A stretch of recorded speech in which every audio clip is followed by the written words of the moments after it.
We're good? We're good? Okay, hopefully everyone can hear. So I wanted just to highlight a few things that are new this year within AEE, and we wanted to do things in addition. The chapter webinars are fantastic so that we have interaction and outreach with our chapter officers, but also we're doing more things to push content out to our members. So a couple of things we have new this year are, first, we have the conference proceedings are now available online to members. So you'll see on the left part of the screen, if you log into the AEE website, log in as a member, you'll see, for example, under WEEC, you'll see the World Energy Engineering Congress, the conference proceedings, and also we have those for all three of our events. So for GlobalCon, EMC, and WEEC, the conference proceedings are now available online to members, as well as we're recording certain conference sessions. So if you're not able to go to the event, we're actually video recording several of the sessions, several tracks, and making those available as a member content only as well. So currently we have sessions from WEC 2016 and 2017 online. We'll be recording GlobalCon next month also, and having that content available online as member content. In addition, we started doing monthly webinars for our members, educational, informational webinars. We did one last month, actually this month, with Arun Jabari on climate change. Next month in March, we're doing one on open source software, how it's transforming the sector. That's going to be Chris Fallback with Performance Systems Corporation. And then in April, Dr. Eric Woodruff's going to be doing energy efficiency investments beat Wall Street. So we're going to be having these monthly. They're for members only. We're going to keep them short, good content. I think we had maybe 200 people at Arun's this month, and we have good participation. You can register for these online. If you go to the AEE website, click on member benefits, there's a registration link so you can register for each of these webinars individually, and then we've got these scheduled really already out into the fall.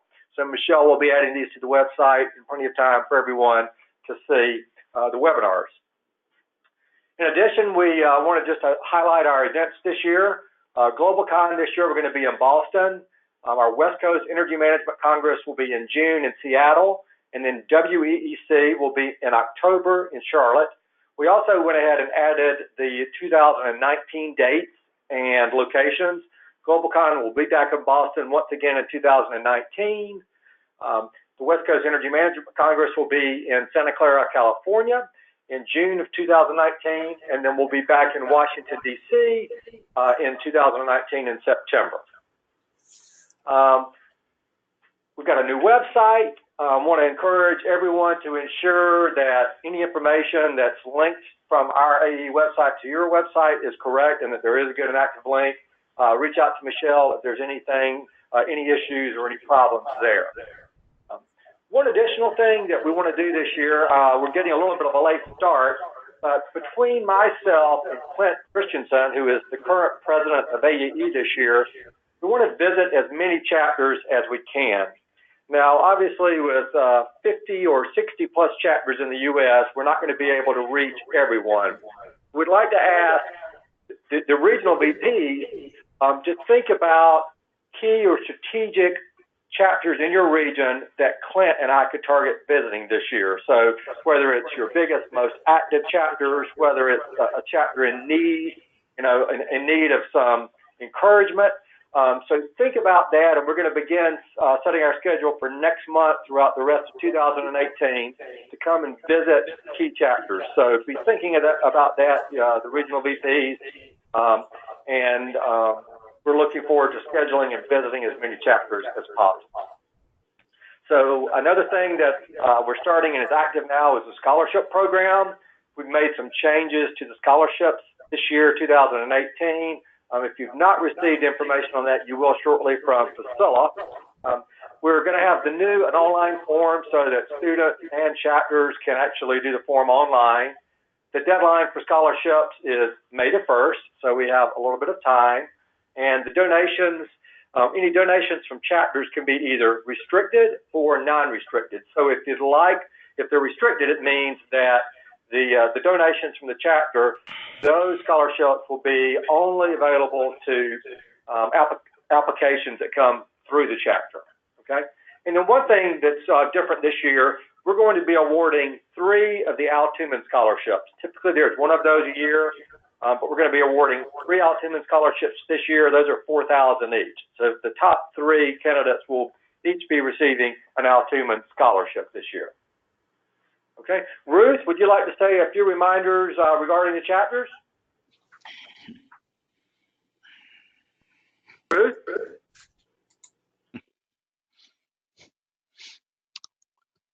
I don't hear Ruth, so I'll just do it myself. So a couple of things is the chapter operations report. We did that new this year. It was available online.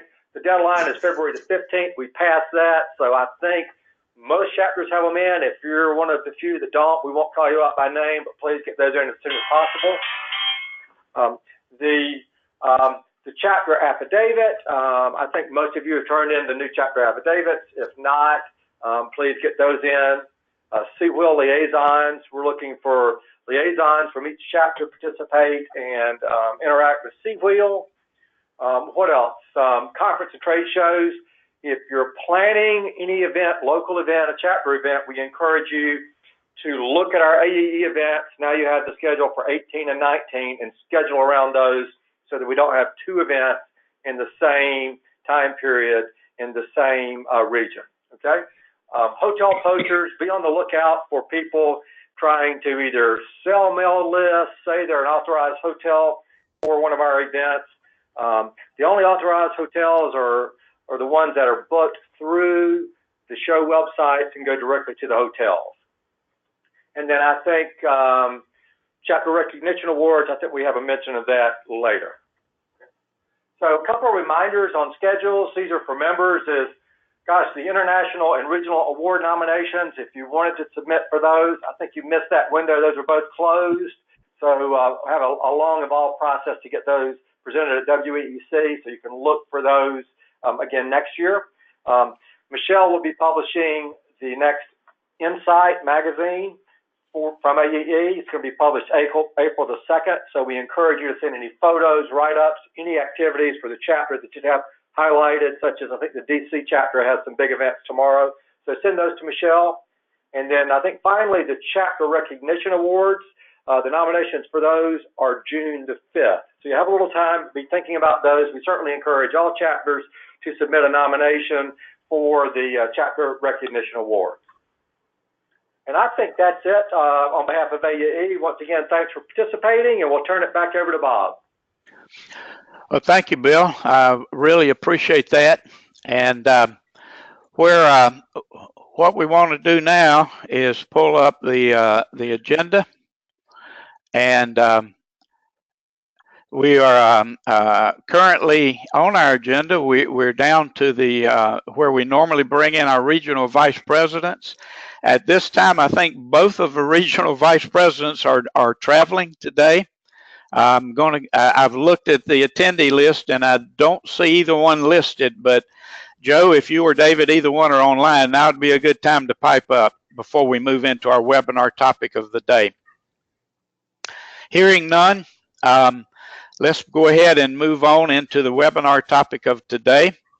Today we're going to talk about CEM training, as I mentioned. Kind of got a panel going. I want to start off with Jennifer DeBow, and they're at AEE, and have Jennifer talk about the training from AEE's perspective. And Jennifer, go ahead and take it away.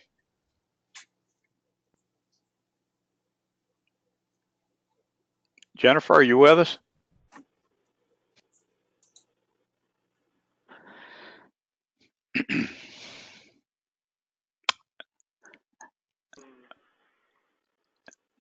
Bill, is Jennifer in your area?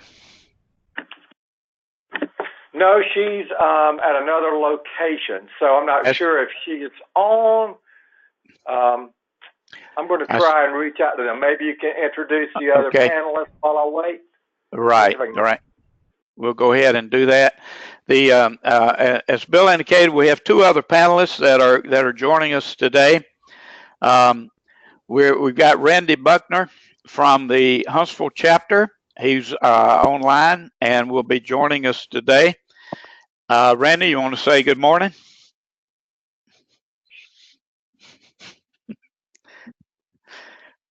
Unmute your phone, Randy.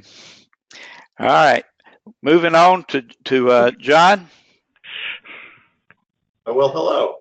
So I guess I'll take the lead, and since we haven't had any introduction, I'll try not to steal anyone's thunder, but as everyone knows, Certified Energy Manager is basically the premier certification from the Association of Energy Engineers. It's recognized by the American National Standard Institute. It's required for federal building engineers and energy managers in order to be employed. So it's something that is widely recognized and very useful. It has a pretty comprehensive exam that's required to be able to pass to earn the Certified Energy Manager test. Is not easy. There is also a number of years required to serve in the industry, to work in the energy management industry. And so you can take the test, and if you pass the test, you can become an energy manager in training and then convert that to the Certified Energy Manager once you've actually had the industry experience. But I probably didn't tell a bunch of chapter officers anything they didn't already know just then. In fact, I imagine that the majority of the people on the line are already CEMs. The CEM course is offered by AEE. I call it AEE Worldwide, so I'm just going to drop that in here right now. I think it's just Association of Energy Engineers. But anyway, AEE has classes all over the country and all over the world. They offer a couple of different varieties of the classes, including one for focused on governmental employees. They offer one that's focused on metric measurements rather than, I guess, the American measurement system. And the courses are pretty, I guess, easy to get to. No matter where you are in the country, you should be able to find a course pretty easily. However, in some cases, especially in places where you're not necessarily in a major metropolitan area, it might be a good idea to make sure you have a chapter course. And there are other reasons to offer a chapter course.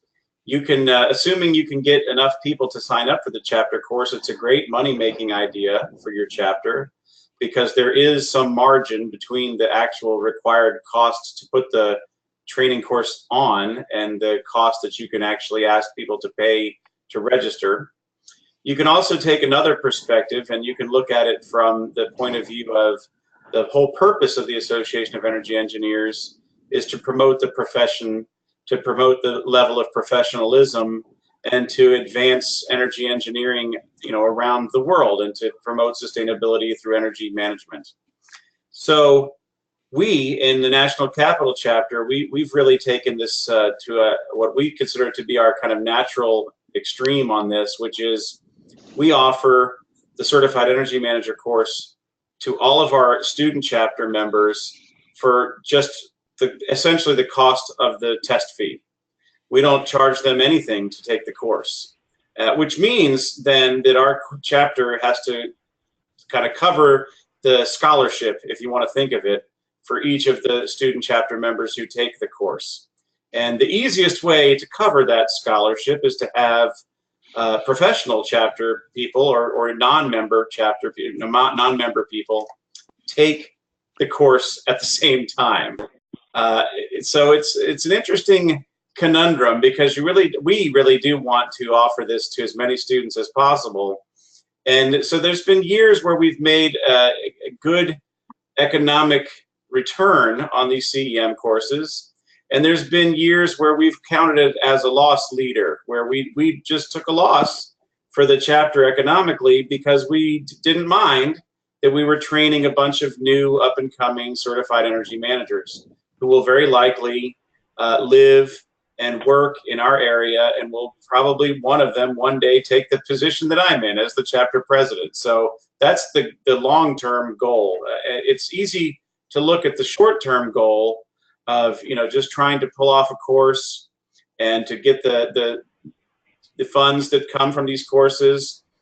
There's a couple of challenges that make them, I guess, not difficult to pull off, but they're challenges. One of them is you do really want to look at the national. Sorry, go ahead. John, I'm sorry to interrupt, but Bob, you have Jen muted. Is there any way you can unmute Jen so that she can talk? And then I've got both Jen and Randy muted, and I'm trying to figure out if I can do that. If Michelle could help me, I'd appreciate it. There should be a little place by their name up there where you should be able to just click on it, Bob, by their name in the dialog box. Sorry. No, that's not a problem. And you have to stop me if you want to jump back in or have Jennifer take over. What I'm kind of rambling at this point because I wasn't expecting to be the lead speaker. But the point I guess I'm trying to make is that you want to coordinate with the AEE worldwide training schedule. You don't want to have the chapter training for CEM be 2 weeks after the national organization puts out a training in your area. That's bad planning. I think that Jennifer would really advise against that, and she would let you know that there's a conflict. But it sort of is on everybody to look at the calendar and to be careful not to overlap those things. John, I believe that, let me interrupt you a second. I believe I've got Randy and Jennifer unmuted. Can either of you speak just for a second to make sure I've got you online?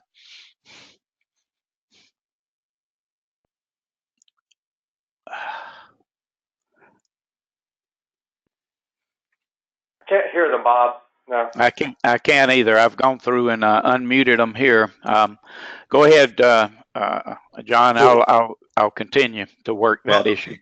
So some of the logistical requirements to be able to pull off one of these training courses, you obviously have to have a place where you can have 4 days of instruction and where you can then have the 5th day be a testing day. Again, I've been a big proponent whenever I've been involved with this of encouraging all the chapters to really to work with their student chapters. And the concept here is, well, we've held our CEM training course at George Washington University for the past couple of times we've held it, because that's been a great location. It's right in the center of the National Capital Region. We do have a chapter in Virginia and a chapter in Maryland now.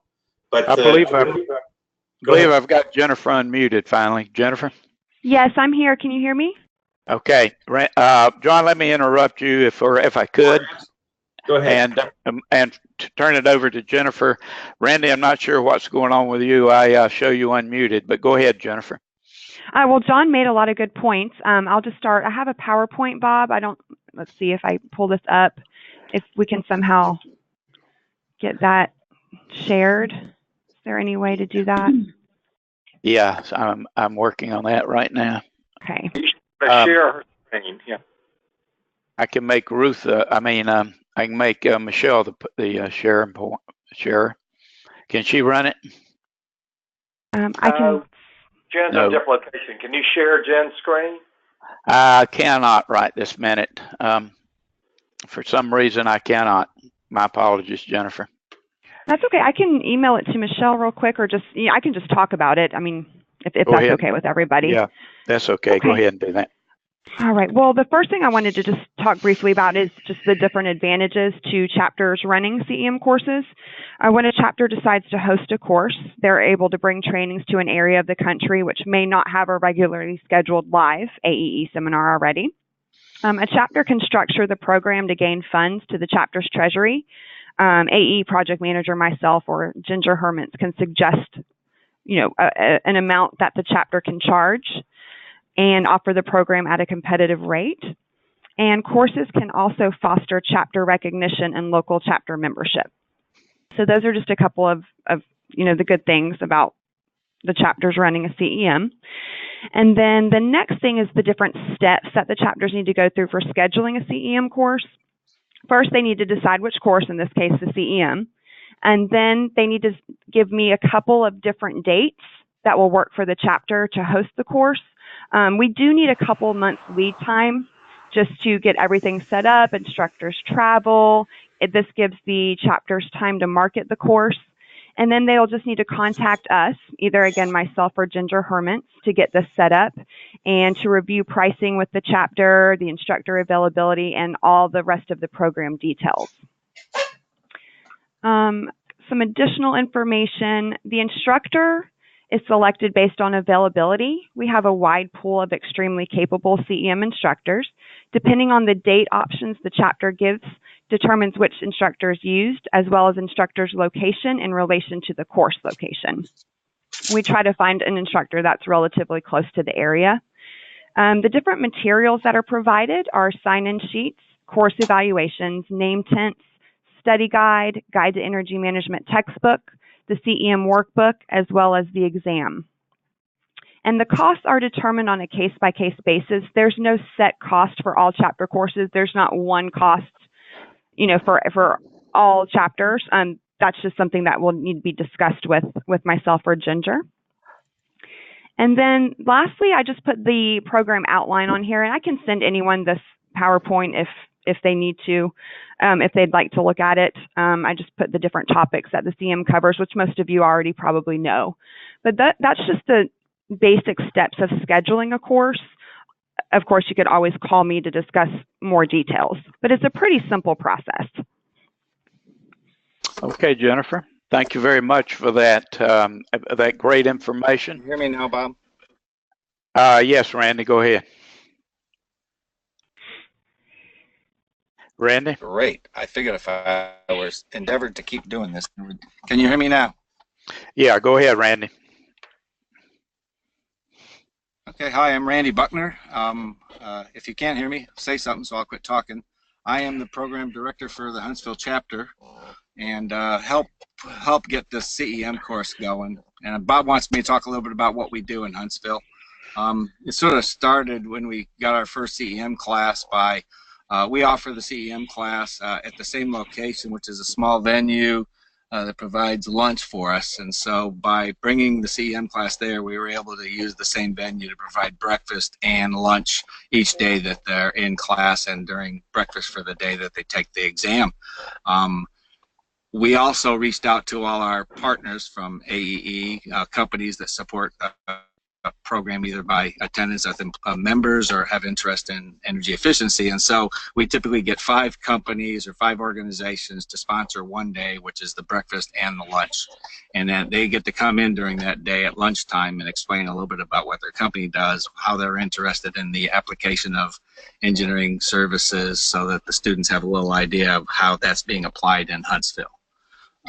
In addition to that, when I took the course about 4 or 5 years ago, I was able to, I thought there would be, I studied a lot, but I wanted to do some little additional studying at night. And my company was about a block away, so I just opened the company conference room up and invited anybody that was attending the course to sit in the classroom and go through problems. And typically there was somebody in the class that understood the problem or the issue better than the other ones. And so we just spent about 3 hours, grabbed a bite to eat, and either brought it into the conference room and used that as an additional study period for anybody that wanted to go. We had about 12 people come, and it was fairly successful. So I was approached by the chapter the next year. And so every year since then, we offered that opportunity for people to study at night while they're in the middle of the course. And it's a little easier for the people out of town because they're sort of sequestered in a nearby hotel. And the last thing we do prior to, we started this last year, a year before last, is prior to the actual exam and the study period, about a month or so before, we have a couple sessions, about 1 a week or so, and we actually have people come in and we pick a topic that is going to be covered in the CEM class and go through the material just a little bit more detail. We typically use the books from the previous year, so we stay on track with exactly what's presented. And so those are the things that we do in Huntsville to help provide a little help at the beginning, a little nourishment during the test, the exam, and the classes and the evening study period. And it's worked out pretty well, and a lot of people seem to like that. Okay, Randy, thanks. We've heard from Jennifer and John and Randy about CEM training. What we want to do now is for those attendees, there's a questions blank box on your control panel, And if you have a question that you would like to ask the panelists, now would be a good time just to type that in. If you'll send the questions in, we will definitely take them at this time, and we will answer them with our austere panelists here that we have, who know all and see all. I will guarantee you. We've got top of the line folks here, and they do know how to run these. Jennifer, let me circle back around to you, and I sure hope I've got you unmuted now. Yes. Thank you. I apologize to all of you for the technical problems that I have caused this morning. But Jennifer, having heard from both of the two chapters, what comments would you have specifically for chapters that you may not have covered already?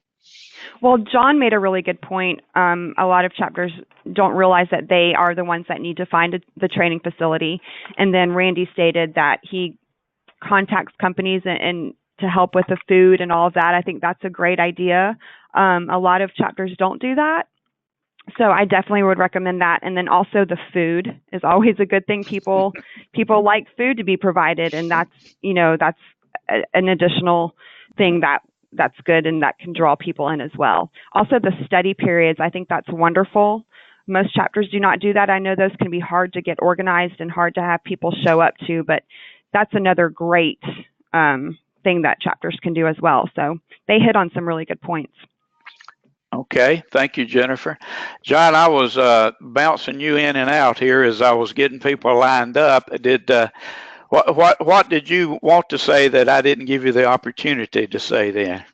Well, I was going to just share some of the fun stories, the oddball things that have happened that aren't necessarily part of every CEM course, but we've had some times where at the first night, for example, of our course 2 years ago, one of the students suggested that everyone should go out to some local bar or something and have drinks. And that was great. And they all got together and went and had drinks. And it was fun. But then the following year, the student chapter mentor for George Washington actually got a restaurant and had a room set aside. And we didn't pay for drinks or anything. I think we bought some appetizers for the group. We don't really advocate a whole lot of alcohol use at our events, whether they're recreational or educational. We just don't do it. But the concept of having everybody get together outside of the classroom, that's been very, very popular. It is not a formal part of our course. We don't advertise it. We don't let people know that that's even going to be an option. But it has been an option every time. Some of the really strange things that you might, like the strangest thing that ever happened to us with the CEM course. Ever since the CEM program became ANSI certified, one of the things that is a requirement of that is that the test has to be administered through a third-party proctor. You can't have an instructor, you can't have a chapter member, you can't have one of the students or anybody. It has to be a third-party proctor. And that person is provided as part of the course packet. Jennifer could probably give some more details about all that. But last year, for the first time ever, from what I understand, so I don't expect this to happen to you, the third-party proctor disappeared, like literally off the face of the earth. We ended up having them be reported to the police as a missing person. As far as I know, that person still doesn't exist. So we don't know what happened to this person. But you need to be ready for any kind of oddball scenario. We've had a professor show up and have a class be held in the room that our CEM was scheduled for. We had confirmation from the university that we had that room, and yet there was the professor with a class full of students. So we had to march down the hall and have the class in another room. It is, in my opinion, really important to have somebody from the chapter who's not taking the class, who's able to be on site, whether you think you need them there or not. Now, if you're doing like Randy's doing and you've got a restaurant and you know that it's just that's maybe you're in a different situation, but if you're doing something where you're working with the school that your student chapter's with, it's good to have somebody there to do the backup oddball things. AEE Worldwide was really great about the time when the proctor didn't show up. They actually offered for all of the students to retake the test at either a testing center or at the next live course, and every single student ended up taking it. I think we had a fairly decent passing rate. Another interesting thing, and this is not at all a criticism of the different instructors. I'm sure they're all excellent. You may find that your chapter really likes a particular instructor. And if that's the case, what Jennifer was alluding to about planning early and planning in advance, you don't want to fool around with that. You want to get planned like 6 months in advance. You want to get, especially if you're looking to potentially get a specific instructor, because that makes it much more complicated to get everybody's schedules aligned. And so you know that's something that may, over time, your chapter may find that you have a preferred instructor. You may find that you don't care and you just take it out of the instructor pool. But you know, we've done a lot of these courses and they've been really great. But be prepared for odd things to happen. I guess that's not anything new, but you wouldn't believe the odd things that can happen. Right, I understand that. Randy, would you mention some of the things that the Huntsville chapter does about chapter members checking in the morning and at noon there for each class? Yeah, I guess I didn't cover that, but yeah, basically when that event occurs on Monday morning, we actually have a very specific staff sign up. We actually put it out there, make sure that there's somebody from the chapter, usually 2 people, show up early in the morning to make sure they're welcomed by the local chapter, that any additional organization that might be required. Since we use a small venue in town, we have a dedicated room, and we've been working with them for years. We've never had a mix-up with respect to room not being available. Once in a while, they'll move us to a different room, but they'll do that ahead of time.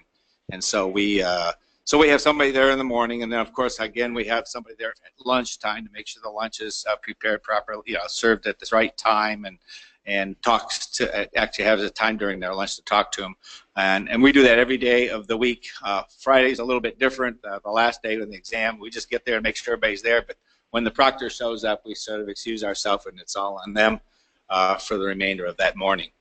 But yes, we actually have a sign-up sheet. Everybody, we make sure there's at least 1 or 2 individuals and all the 4 companies that come in and provide the meals. Good point, Randy. I appreciate you. Sound like you and John are kind of on the same frequency there as far as that aspect goes. Yeah. If you feed them, they will come, I think is the byline there for that. Okay.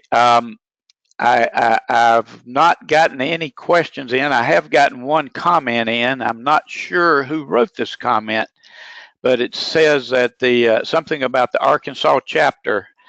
Jennifer, was that you that made that comment? No, sir. Hey, Bob, that was me. Oh, I'm sorry, Robert. Robert Arrow is online. Robert, would you mind going ahead and saying what you got to say there? The Arkansas chapter, several years ago, we started a partnership with the state, and our state energy office has provided funding for CEM training and other AEE trainings, and they pay for 50% or more of the tuition fees. Wow. So if it's a resident of Arkansas, they actually subsidize the training. That's something worth checking into for sure. Thank you, Robert, for that. For those of you who may not know, Robert Arrow is also on the webinar presentation team, and his area of webinar expertise is regions 3 through 5. Jennifer, I did interrupt you a minute ago. Did you have another comment? I apologize.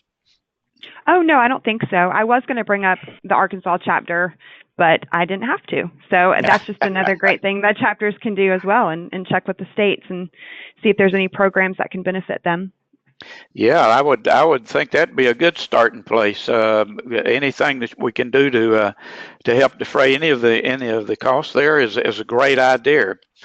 Well, I haven't gotten any more questions come up, so one of the things I'm going to try to do is do a couple of polls here. And I thank each of our panelists, Jennifer, John, and Randy, and also Robert for joining in there. for helping us openly discuss CEM training. Training CEM, getting to CEM is very important. I got one many, many years ago. There was still a few dinosaurs left actually on the earth, but I've been able to. It has helped me tremendously in my career over the past 20 years, and I highly recommend that training and that certification. Of course, AEE has many certifications. CEM is just one of those that are tremendously helpful to everyone. Let's move into the polls. I'm going to try this. I'm still trying to learn how to do these, so stand by. I'm going to ask the first question, which is, has your AEE chapter tried to host CEM training? It's a yes or no answer, and I'm going to launch that right now. And if you would, those of you who are in attendance or online in any way, go ahead on and answer. And I see the answers are flying in. Boy, this works really well. Michelle, I'm learning all kinds of things here. It looks like we've got about 60% of the people are saying yes, and about 40% are saying no. So that's, I'm going to go ahead and close that poll now. It looks like most have answered it. The numbers did change a little bit, but that was good. Those that have said no, that they haven't tried it, I highly recommend that you do. And you have two professionals online here that you can contact that'll help you. All right, this is one where you really get to throw your tomatoes at me. I want you to rate today's webinar. 1 to 2 means that you'd rather run it than me. 9 to 10 means that you really did enjoy it and you think it's wonderful. So I'm going to go ahead and launch it. You can see it there on the screen, I hope, at this point in time. And I'd appreciate your honest and candid feedback, because we're always looking for ways to improve it. You guys are too good. So far, there's nobody in the 1 to 2 category. I appreciate that. But I know that there's always ways that we can improve it. And one of the main things that we always look for are additional topics. Any additional topics that you would like to see presented. All right. Well, we got about we've got, I'm going to go ahead and close now. It looks like most people have finished. And the results were here. I'll share the results right there. I can do that. Well, it looks like we're hitting in about the 78, so we've got room to improve, but I do appreciate that. And I do appreciate your filling those out. Right now, that where we are on the agenda is we are in the additional topics section. In the additional topics, we take any topic from anyone that wants to share one. So this would be a good time. If you've got a topic in mind, put it in the chat area, or you can even put it in the questions area. It doesn't have to be a question to go in the questions area, and we will take it. They will also be a follow-up poll after this that you can address if you would, and give us a little bit more feedback as we continue to go through these webinars. Bob, this is Bill. Yes, Gil, go ahead, Bill. Could you share Michelle's screen? I just want to show one additional thing. I tried to do that. Yes, there it is right now. She should be able to share. I just want to point out, I want to thank everyone for the good input when we were talking about training. Obviously, AEE schedules public seminars, and I wanted to make sure everyone had seen this training map. This is on our website, and you can at a glance see where training is scheduled for the remainder of this year for the CEM, and you can sort it by date, but at least if you're planning to schedule a CEM training, you want to make sure there's not one, for example, the next month in your city. So this is a good place. All the training that's going to be offered for the remainder of the year will be listed on the website. You can filter by,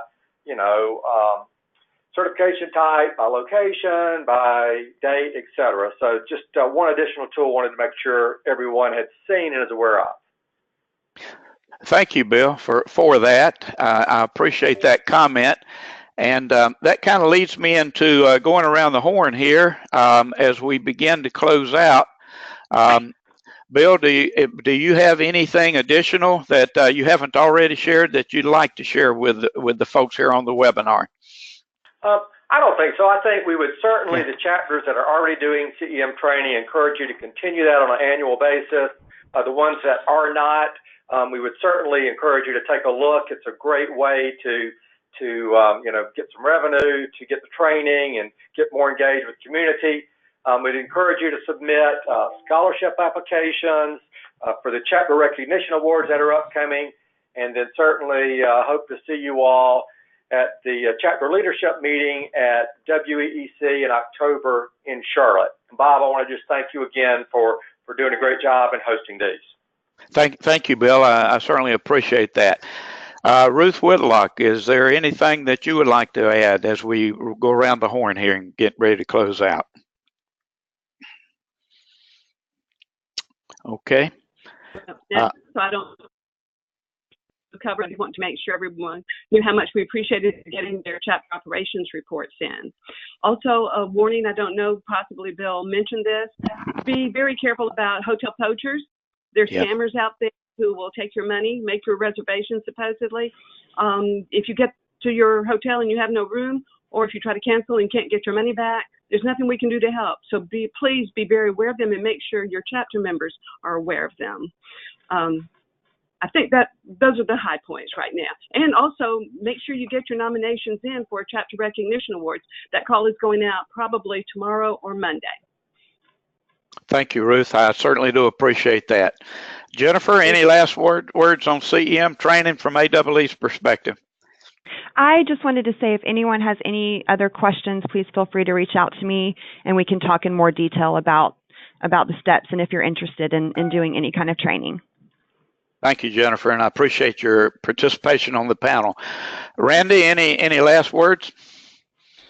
Actually, the only thing I probably would say is the fact that we've actually looked into doing more than just the CEM, but it becomes difficult because the more focused you get in the other training courses, the fewer people are interested unless we can reach out to a little bit broader band. But we believe that there's an opportunity there that we need to continue to look into. Okay, thank you, Randy. I appreciate it. One more comment. I happen to be a member of the Huntsville chapter, and several years ago, we actually had CEM. We've had CEM training for several years in a row, and about 4 years ago, we actually had a person travel all the way from Germany to come to Huntsville, Alabama, to take CEM training there in Huntsville. That was kind of interesting. I don't think many people have done that. John, last Bob, word. Bob, he was in my class, and he came here because he was doing an energy management program for the U.S. Army base in Illesheim, Germany, where I happened to be stationed for 3 years. So it's a little bit of a small world that time. Wow, that sure was a small world. Thank you, Randy. John, any final comments as we move towards close?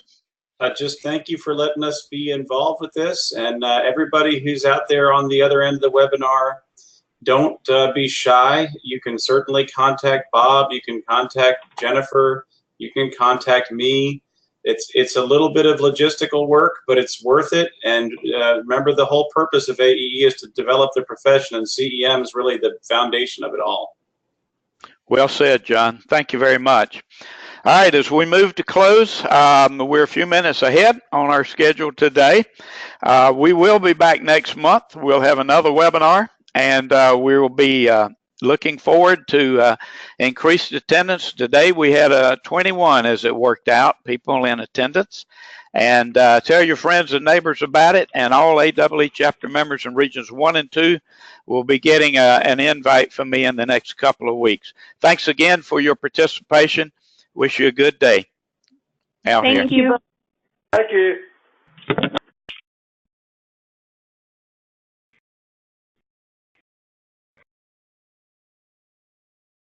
You still there, Bob? Yeah, Robin. You did a good job. Thank you, sir. Appreciate you joining in. Out here. Have